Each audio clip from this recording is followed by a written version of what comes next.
네, 박근영 이사장의 인터뷰에 이어서 또 스튜디오가 어느덧 꽉 찼습니다. 이번엔 네 분의 전문가와 함께 다양한 얘기를 좀 나눠보도록 하죠. 네 분 함께 해주고 계십니다. 안녕하십니까? 네, 안녕하십니까? 많이 기다리셨죠? 죄송합니다. 네. 지금부터 말씀 좀 나눠보도록 하겠습니다. 저희가 이제 오늘 이 얘기를 좀 해보려고 해요. 이제 특검 수사가 종료가 되지 않았습니까? 이제 연장하는 게 사실상 불발되면서 특검이 이제 종료가 됐는데요. 저희가 오늘 준비한 소식은 이겁니다. 뉴스특보 3사만 랭킹이라는 제목으로 꼽아봤습니다. 뜻밖의 떠오른 역시나 뒷목 잡게 한 저희가 랭킹을 좀 매겨봤는데요. 먼저 뜻밖의 떠오른 화제의 인물이라고 해야 되겠죠? 과연 3위는 누굴까요? 3위부터 공개하겠습니다. 첫 번째. 야, 최신봉 교수님. 예. 이분 그냥 의도하지 않게 스타가 됐어요. 그렇죠. 환경미화원이시죠? 그 예. 특검 사무실. 맞습니다. 예. 환경미화원이신데. 염 X 안에. 뭐 그렇죠. 이렇게 예. 그걸 여기서 얘기하면 안 되는 거죠. 어쨌든.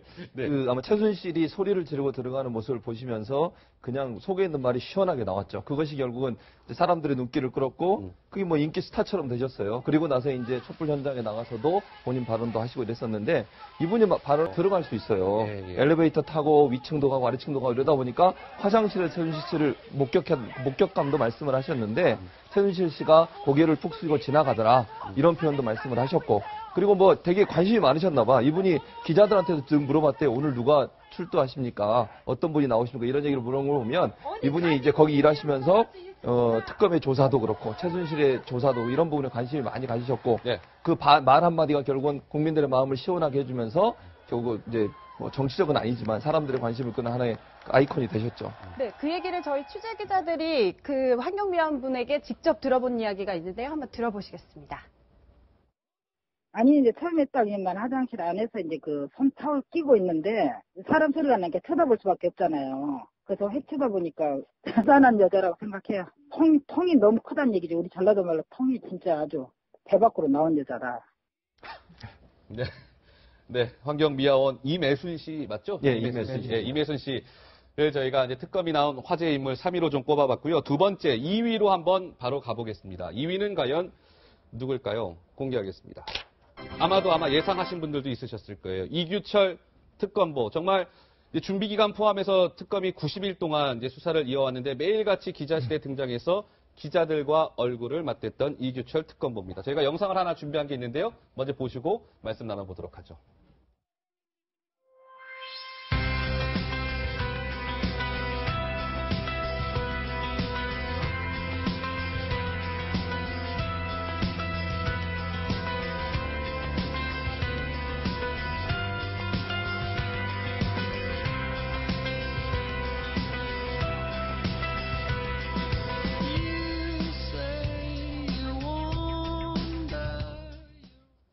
네. 이규철 특검보가 스타가 된 것 같습니다. 특검의 입이, 특검의 얼굴, 특검의 네. 입 역할을 했었는데요. 지금 봤다시피 코트를 계속 바꿔 입고 오니까 코트 왕이라는 별명을 얻었었고요. 네. 또 도시락을 싸왔어요. 아내가 싸준 도시락을. 도시락을 먹었다. 지금 나오고 있는데. 네. 아, 저 도시락 가방이군요. 도시락 가방이거든요.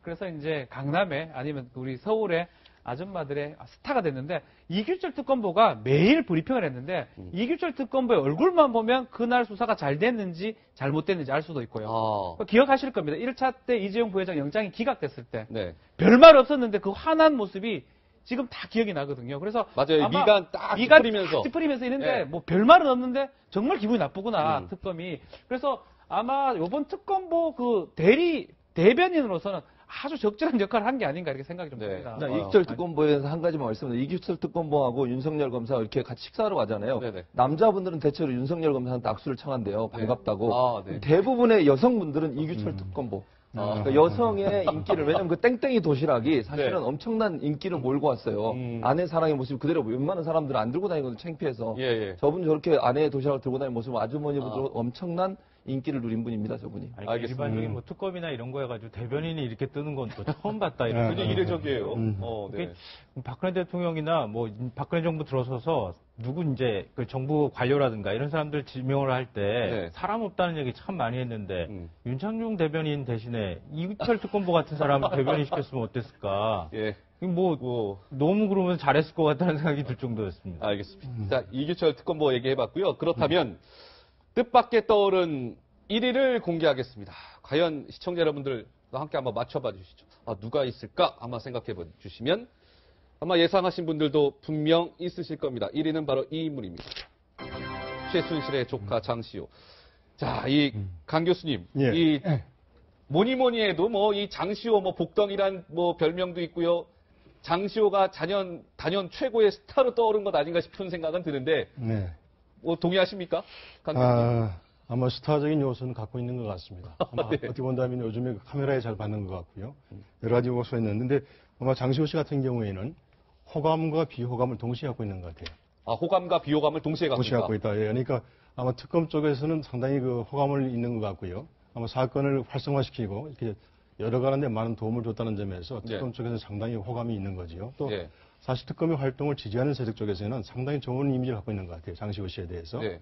거기에 비해서 이제 우리가 아무래도 그 동양적인 사회니까 가족관계 구성원의 이론으로서 네. 어떤 그 이모에 대한 태도랄까 예. 언어의 사용이랄까 이런 면에서는 그 비호감이 있다. 의외로 이모인데 예, 예. 그렇죠. 해도 너무하는 거 아니냐 이런 여론도 또 있는 게 사실이니까요. 예, 그런 것 같습니다. 네. 예, 그래서 그렇군요. 아마 장시호 씨는 보면은 제가 봐서는 아마 이게 이번에 수사가 끝나고 나게 되면은 네. 아마 연예계로 데뷔를 해도 될 정도가 아닌가 말이죠. 일단 재판이 끝나야 뭐 할 수 있지 않겠습니까? 예. 네, 장시호 씨 같은 경우는 특검에 적극적으로 제보를 하면서 수사에 도움을 주면서 복덩이다라는 그런 별명도 얻었는데요.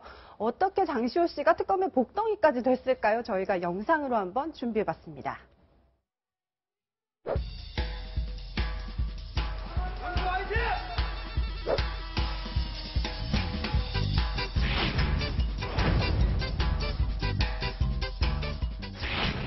제가 미우시죠? 네, 인간적으로는 미안하게 생각합니다. 괜찮습니다. 개인적으로 저를 미워하지는 마십시오. 꼭 뵙고 싶었습니다.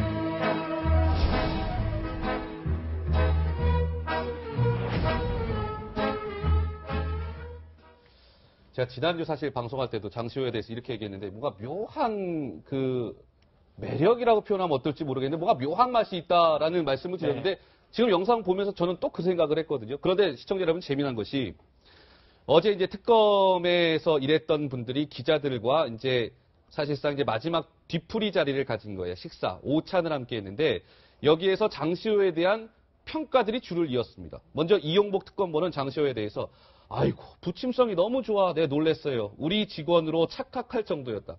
특검 직원이었는 줄 알았다는 거예요. 얼마나 부침성이 좋았으면. 그러면 이주철 특검보는 장시호에 대해서 항상 볼 때마다 예의도 바르고 엄청 밝게 인사를 한다. 양재식 특검보는 머리가 좋다. 공부를 못한 게 아니라 안 한 거다. 장시호가 맘먹고 공부했으면 굉장히 잘했을 거야라는 이런 얘기죠. 그렇죠. 네. 지금 이제 우리 2% 부족했던 특검 수사 중에 부족했던 네. 증거 부분을 장시호가 대부분 가져왔다고 보면 될 것 같아요. 그 부분 중에 하나가 뭐 전화번호를 이렇게 기억하고 있는 그런 모습들, 그리고 이제 사진을 찍어가지고 우병우 파일이라 그러죠. 아, 맞아요. 그런 것들을 낸 걸 보면 네. 그걸 구체적으로 기억하고 스캔 뜬 것처럼 기억을 해내야지만 진술로서 의미가 있는 거거든요. 막 그런 의미에서 얘기를 했는 것 같고요. 특검보들은. 다만 박영수 특검은 조금 다르게 얘기했습니다. 조금 뭐 그렇긴 그렇지만 아직까지는 모르겠다라는 취지고. 그러니까 장시호 얘기를 100% 믿을 믿을 수 수 없다라는 뭐 이런 얘기고, 얘기도 했죠. 앞으로가 특검이 이제 남은 과제는 지금 시작입니다. 공소유지가 가장 중요한데 수사 인력은 철수했고 8명에서 공소유지를 해야 되는데 네. 장시호가 정말 중요한 역할을 할 수밖에 없거든요. 진술 증거가 만약에 부인한다면 장시호 가서 본인이 얘기를 해줘야지만이 되기 때문에 네. 아마 그래서 이게 마무리 오찬 간담회에서 특검보들이 장시호를 아주 높이 평가하고 네. 다만 또 박영수 특검은 또 그걸 우려했기 때문에 그 얘기를 한 걸로 생각합니다. 저는 장시호의 그 부침성 좋은 건 여기서 이걸로 다 설명이 끝날 것 같은데 사실 어떻게 보면 장시호 진술로 인해서 이재용 부회장이 구속이 됐다라고 해도 사실 과언이 아닌데 장시호 때문에. 근데 특검 사무실에서 장시호랑 이재용 부회장이 딱 맞닥뜨린 적이 있었다면서요. 그렇죠. 네. 근데 보통의 경우에는 그렇게 숨게 되잖아요. 근데 장시호는 이재용 부회장 보고 아이고 안녕하세요 이렇게 인사했다는 거예요. 그렇죠. 안녕하세요 부회장님이라고 웃으면서 그것도. 네. 그러니까 이재용 부회장 입장에 좀 황당하긴 했겠죠. 그런데 인사를 하는데 이걸 또 모른 척할 수도 없잖아요. 사회적으로 저명한 인사신 분이. 그래서 이재용 부회장도 인사를 했다 이런 말이 있는 거 보면 장시호 씨의 성격이 참 특이한 건 맞는 것 같아요. 그러니까 일반적이라고 하면 그렇게 행동할 수 없을 텐데 누구를 만나든 밝게 웃고 자기를 조사하는 데리고 온 교도관이나 조사하는 검사들한테 네. 오빠라고 부르고 언니라고 부르고 이 정도로 부를 정도라고 하면 이분의 성격 자체가 좀 낙천적인 성격을 갖고 있는 거다라고 네. 하는 걸 보여주는 증거라고 볼 수 있겠습니다. 예, 거기다가 또 검사, 수사관들에게 손편지까지 썼던 손편지까지. 것으로 알려졌어요. 네, 그 맞아요. 편지 속에서 구치소, 서울 구치소를 의왕대학원이다 이렇게 표현하고 아, 구치소가 의왕에 있습니다. 예, 그러면서 또 특검 생각하면서 웃는다 이런 말을 했다고 해요. 이게 쉬운 일은 아닌 것 같아요. 그래서 저는 장시호 씨 성격이 뭘까? 저렇게 원래 해맑았던 걸까? 뭐 이런 생각이 좀 들기도 했어요. 네. 보통 이제 구속된 신분이잖아요. 구속된 신분에서는 사실 사람이 위축되는 게 원래 정상적인 그렇죠. 반응이거든요. 근데 전혀 위축되지 않고 오히려 더 해맑게 특검 검사한테 뭐 오빠라 그러고 교도관한테 네. 언니라고 하고 뭐 이런 거 아이스크림 먹고 싶으면은 뭐 물론 이제 너무 이뻐서 진술 잘하니까 그래서 뭐 아이스크림 사준 것도 있겠지만 아이스크림으로도 모자랐는지 도넛이 먹고 싶다 그래서 도넛도 얻어 먹고 네. 매일 나가가 아, 저런 식으로 손편지를 다 쓴 거군요. 네. 아. 그 특검한테 나중에 이제 고맙다고 하는데 저는 네. 의왕대학원이라고 하는 표현이 굉장히 흥미로웠어요. 왜냐하면은 보통 이제 교도소에 들어가서 감방 이제 동기라고 하잖아요. 그럼 같이 들어가면 거기서 이제 범행 수법도 배우고 교도소에 쓰는 은어 같은 걸 배우게 되잖아요. 그렇죠. 근데 장시호 씨 같은 경우에는 벌써부터 교도소 은어를 배운 것 같아요. 누가 알려준 것 같아요. 그러니까 누가 의왕대학원이라는 말을 생각할 수 있겠어요. 네. 저거는 아마 교도소에 있는 누군가가 얘기해 줬을 것 같아요. 아. 그걸 또 기억해내가지고 그걸 또 특검한테 그 편지를 쓰면서 이렇게 그 표현을 사용했다고 하는 것도 참 굉장히 재밌습니다. 근데 우리가 이제 장시호 얘기를 나누고 있지만 사실 지난주에도 저희 이 방송 시간 때 장시호 얘기했거든요. 근데 시청자분 중에 한 분이 이런 말씀하신 분이 있으세요. 장시호를 너무 영웅할 필요는 없다. 예. 장시호도 엄연한 이번 국정농단 사태의 피의자 중에 한 사람이다. 너무 미화해서는 안 된다. 라는 말씀을 주셨는데 그 얘기가 100% 맞죠. 그렇죠. 지금 장시호도 엄연한 피의자고 재판을 앞두고 있는 사람입니다. 그러니까 다만 이제 특검에 좀 도움을 많이 줬다. 이런 차원에서 저희가 좀 가볍게 얘기를 좀 나눠봤고요. 그 말씀하신 거에서 박영수 특검보가 얘기한 게 예. 100% 믿을 수가 없다 이렇게 그러니까요. 얘기한 거 그 예. 뒤에 붙인 말도 굉장히 흥미로웠어요. 우리가 뭔가를 확인할 때 도움은 줬지만 장시호 씨가 먼저 얘기해 주지는 않았다는 거예요. 그러니까 장시호 씨한테 이거 뭐예요? 이렇게 물어보면 네. 그거는 뭐고요? 그러면서 굉장히 머리가 아주 좋다고 느낄 만큼 몇 달 전 일들도 굉장히 기억을 잘해가지고 얘기를 해줬지만 네. 장시호 씨가 그렇다고 먼저 다 쏟아내듯이 얘기해 주진 않았다는 거죠. 네. 그래서 이제 얘기 나오는 게 최순실 씨가 가지고 있었던 금고가 그러면 어디로 갔느냐. 장시호 씨 말고 그 비서 역할을 했다고 하는 엄모 씨라고 하는 사람, 네. 그 사람은 두 사람 정도밖에 모를 것 같은데 네. 장시호 씨는 왜 그 위치를 잘 얘기 안 해주고 있을까?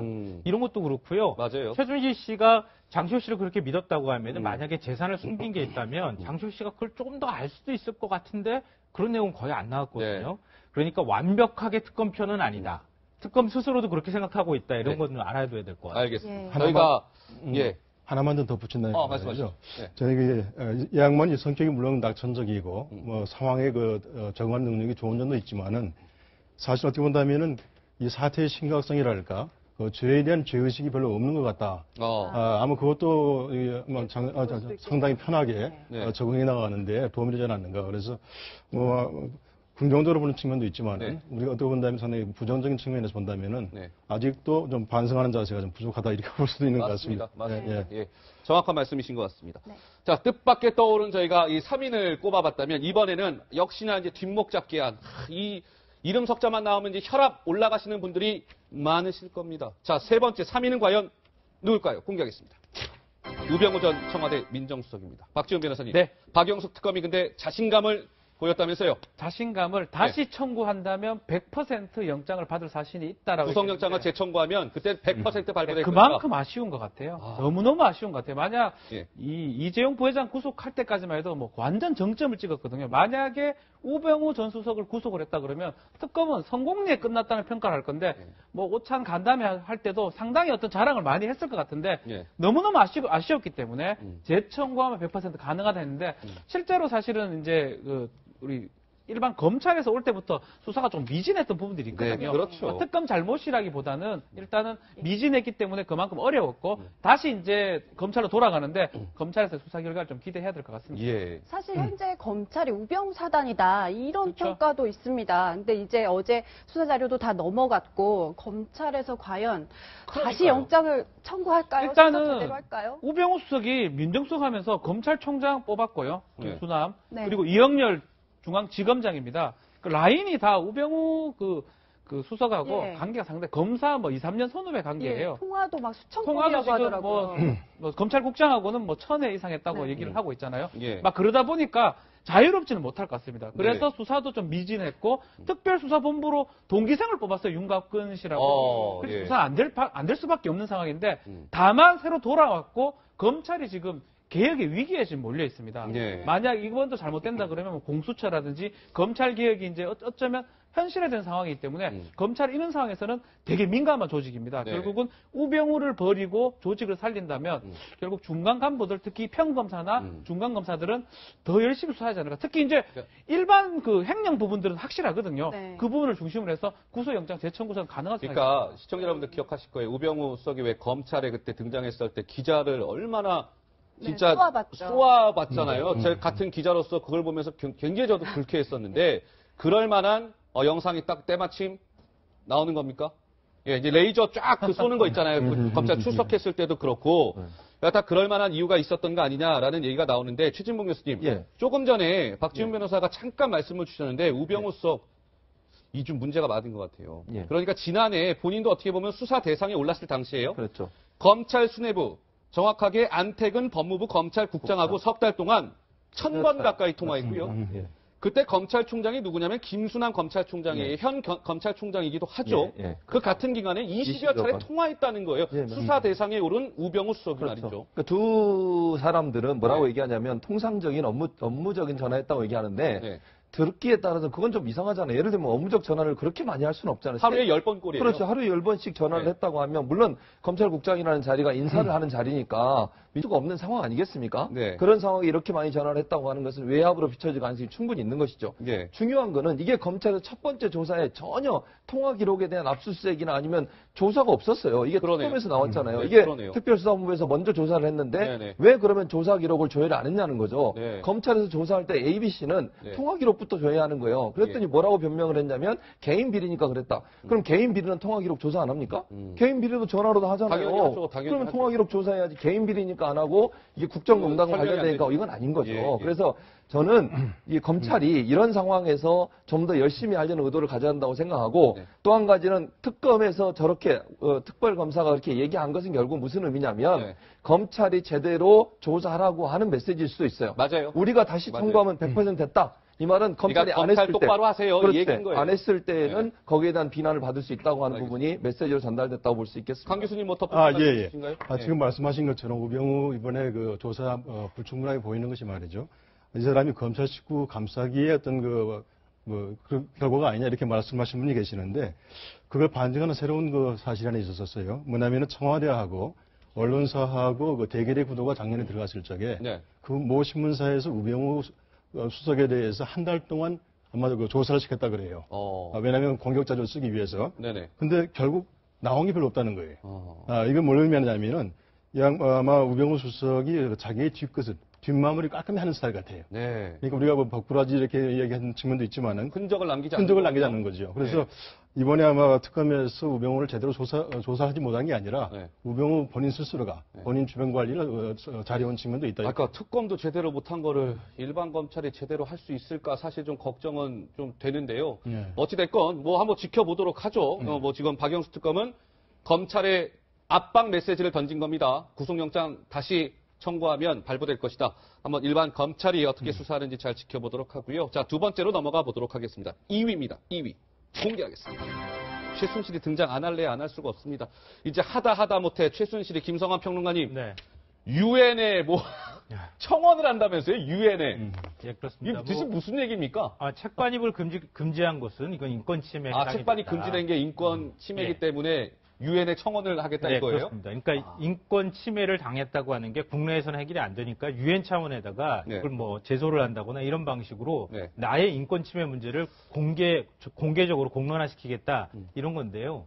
오늘 다른 이제 그 패널 평론가분이 얘기하시는 거를 제가 들으니까 네. 직접 교도소 쪽에 확인을 했답니다. 네. 확인했는데 일반적으로 이제 우리 약이나 뭐 이런 것들은 다 반입이 되잖아요. 예. 근데 책을 반입을 금지시킨 거는 나름 이유가 있다고 합니다. 그러니까 보통 교도소에서 이렇게 피의자 신분으로 구속됐다 허식을 한다거나 아니면 뭐 우리는 잘 발견할 수가 없잖아요. 뭐 점을 몇 개 그럴 수 있죠, 찍었다거나 그럴 수 이렇게 있죠. 하더라도 네네. 자기들끼리 암구가 될 수 있잖아요. 네, 그렇죠. 그런 면에서 그게 우려가 돼서 책 반입을 금지한 거다. 네. 이제 이렇게 얘기를 했던 건데요. 네.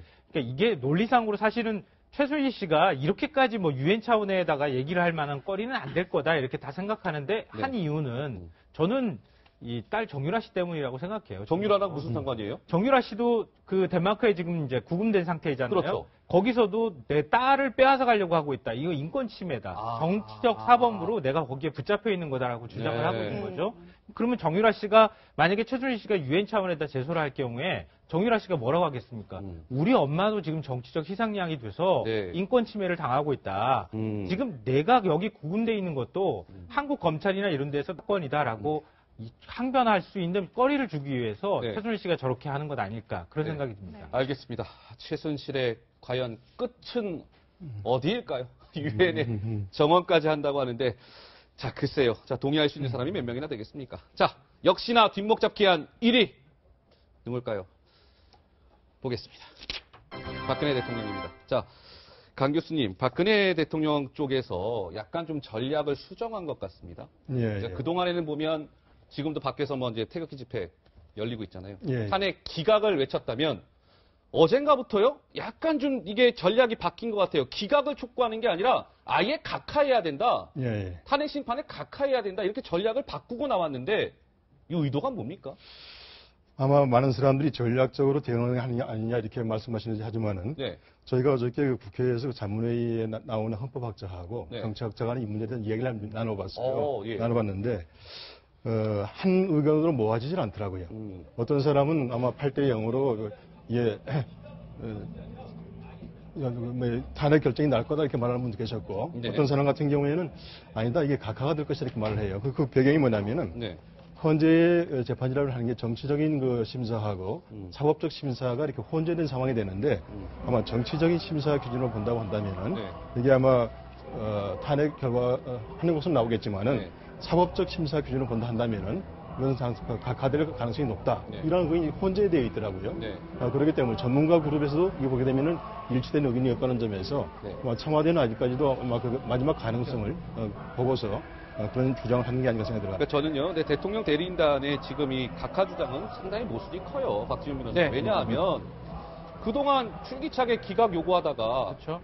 기각 안 될 것 같으니까 이제 와서 각하 카드를 꺼내 든 건데 만약에 각하를 주장할 것 같았으면 그동안 그렇게 수많은 사실 어떻게 보면 헌재에서 뭐 심리가 열렸고 했는데 그때마다 출석해서 변론한 건 뭐가 되는 그렇죠. 겁니까? 순차적으로 이건 갔어야 돼요. 말이 앞뒤가 안 맞는 거예요. 그러니까 기본적 법률로 봤을 때는 각하를 맨 처음에 주장하고 그 다음에 안 돼, 그걸 넘어갔다 네. 그러면 기각 내용을 다투고요. 그렇게 가야 되는데 네. 처음에 내용으로 갔었거든요. 그러니까요. 내용으로 가다가 뭐 김평우 변호사를 등장하면서 그 고영태의 어떤 프레임을 전환하려고 하다가 실패한 후에는 각하 전략으로 가버렸습니다. 네. 막 그게 순서적으로 봤을 때는 좀 맞지 않아 보이고 아마 헌법재판관 입장에서도 이게 만약에 순서대로 각하 주장하다가 기각 갔다 그러면 판단의 개편할 건데 거꾸로 돌았기 때문에 헌법재판 입장에서는 뭐 19차례, 20차례 이상의 재판을 거쳤기 때문에 지금 이 상황에서 각하로 보기에는 뭐 그 중에 한 분 정도는 각하할 수 있지만 뭐 8분 다 각하하기는 사실 어려운 상황이 아닌가 이렇게 네. 보입니다. 알겠습니다. 뭐 이럴 때 쓰는 말 있잖아요. 속 보인다. 이런 말 많이 쓰는데 아마도 그 좀 속내가 좀 의심스럽지 않나 이런 생각하시는 분들이 아마 많으실 줄 믿습니다.